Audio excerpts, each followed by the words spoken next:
Bom, a questão que eu escolhi foi uma questão do livro do capítulo de número 3. Questão de número 94, que diz o seguinte: uma laje hexagonal de concreto tem 3,66 metros de lado e suporta as cargas de 4 colunas, como ilustrado. Determine o módulo e o ponto de aplicação da resultante das 4 cargas. A primeira coisa é identificar se é no espaço ou se é no plano.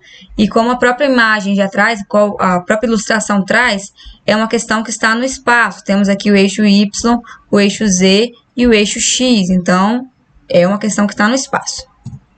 E como ele deu uma figura de um hexágono, é bom relembrar, porque vai precisar de algumas medidas do hexágono, de um hexágono escrito no círculo, né? De algumas propriedades, digamos assim. Primeira coisa é que, como se trata de um hexágono, ele deu a medida do lado. Mas sabemos que um hexágono tem um lado igual à medida do raio, que é essa medida aqui. Essa medida aqui. Esse hexágono é como se estivesse olhando para a figura que ele deu de cima, né? Uma imagem de cima, onde a gente só observa o eixo X e o eixo Z. Não tem aqui o eixo J, né? Então, essa imagem aqui do hexágono, a gente pode tirar outras conclusões, além do raio e do lado. Como, por exemplo, a altura. Nós vamos precisar deste valor aqui. E este valor não é o raio e nem o lado.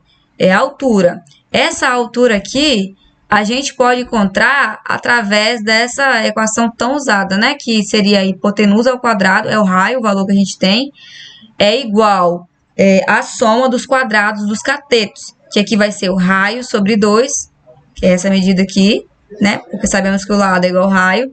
O raio sobre 2 ao quadrado mais a altura ao quadrado, que é o que a gente quer. Então, essas propriedades, esses conceitos do hexágono vai ser necessário para o próximo passo, que é encontrar as coordenadas.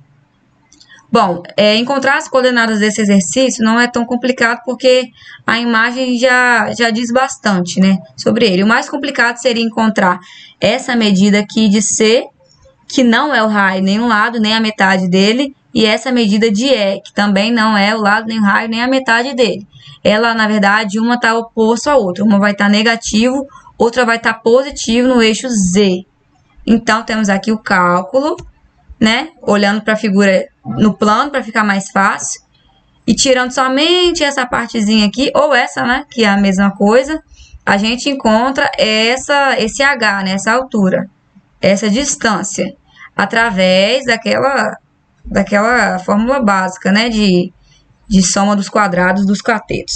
Então, 3,66 ao quadrado é igual a 1,83 ao quadrado, que é metade do raio ou do lado, mais essa altura ao quadrado, dá que a altura é 3,17. Então, é esse ponto aqui em C e esse ponto aqui em E.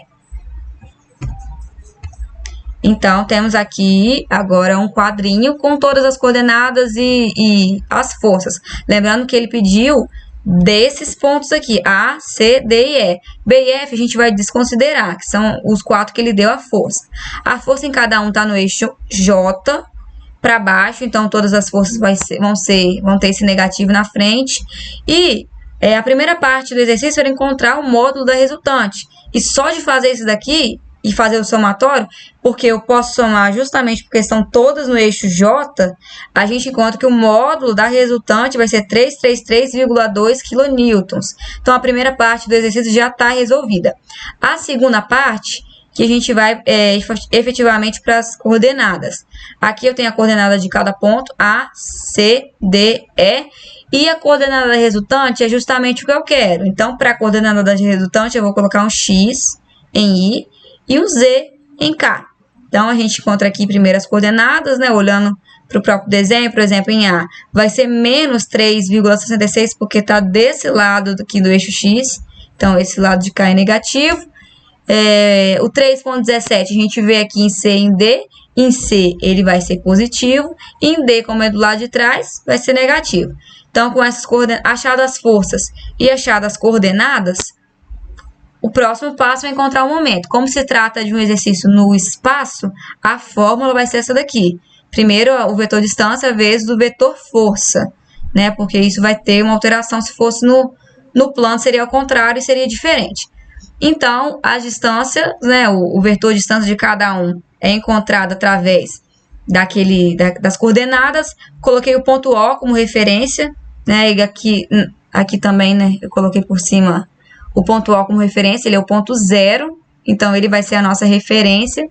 Então, a distância de OA, de OAC, de OAD, OAD, OAE e OR. Em distância de OAR, a gente vai usar X e Z. XI e ZK. Fechou, é isso. Porque é isso aqui que a gente vai encontrar. Tendo as distâncias vetoriais e os pontos, agora é só partir para fazer os cálculos.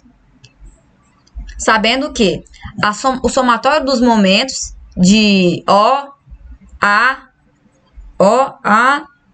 C, D e E vai ser igual à somatória dos momentos em R, né? Que vai ser a distância vetorial em R vezes aquele módulo, aquele valor de R que a gente encontrou vetorial, né? Que é menos 333,2 em J. Fazendo isso, vamos substituir agora para as distâncias encontradas e fazer aquela multiplicação de vetores. Lembrando que K vezes I é igual a J positivo. J vezes K é igual a I positivo.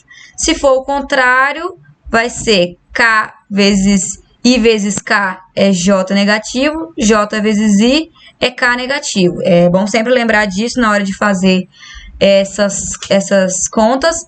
E também que não pode sair da sequência de primeiro distância, depois força, né? Então, aqui vai ser na sequência. Fazendo esse cálculo, vamos ter esses valores aqui, né? Fazendo todo esse cálculo aqui, vamos ter esses valores, fazendo essas multiplicações vetoriais.